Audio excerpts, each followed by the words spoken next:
Simpkin. Welcome, Mr. Murphy. Good morning, and thank you for letting me speak to this morning.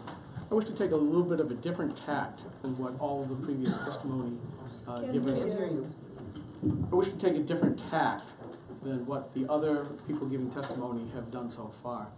Let me read first a line from our Declaration of Independence, that to secure these rights, governments are instituted among men.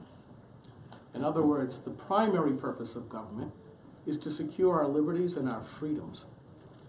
And unfortunately, I think we've gotten away from that. And certainly a large part of what is going on today in this hearing is talking about the rights of people to be able to defend themselves with firearms. Obviously, there's much controversy along the lines of the Second Amendment, and I would put this mostly because most people can't diagram an English sentence anymore, at least properly. A well-regulated militia being necessary to the security of a free state, the right of the people to keep and bear arms shall not be infringed. And frankly, while that's nice, I do believe the New Hampshire Constitution says it much, much better. All persons have the right to keep and bear arms in defense of themselves, their families, their property, and the state. And I ask that you take note of the priority that is given within Article 2A.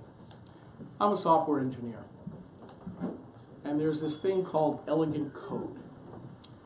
And that means the smallest amount of programming that must be done to carry out a certain purpose.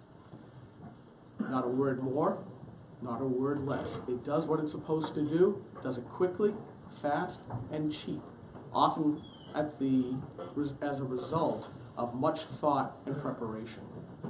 But what we see in the software world is called bloatware, and probably some of you have experienced this. Microsoft Word is being a prime example of that, where software once written has expanded well beyond its original idea, and it becomes large, slow, and expensive, and hard to maintain. And I think what we're seeing today is something similar, where we've gotten away from the plain, simple, elegant code of our constitutions, where our founders spent much time trying to craft those words to get across a meaning. This much, but no further. Again, I bring you back to Article 2A. All persons have the right to keep and bear arms in defense of themselves, their families, their property, and the state. It does not have the words in a school zone. It does not have the words of some other location. What we have seen is the bloatware of judicial cases obscuring the original wording of the Constitution.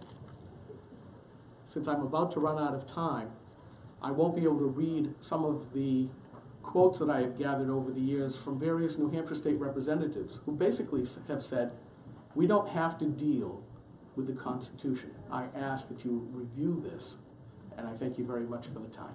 Thank you so much for your testimony and maintaining your time. First of all, let me see, are there questions of the presenter, of the committee members? Did you submit, I'm sorry.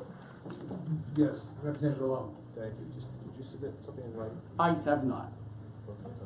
but I can once I review the tape. That would be very nice to be able to have that written testimony to the record. Thank you very much. Very good, thank you. And sorry for the oversight.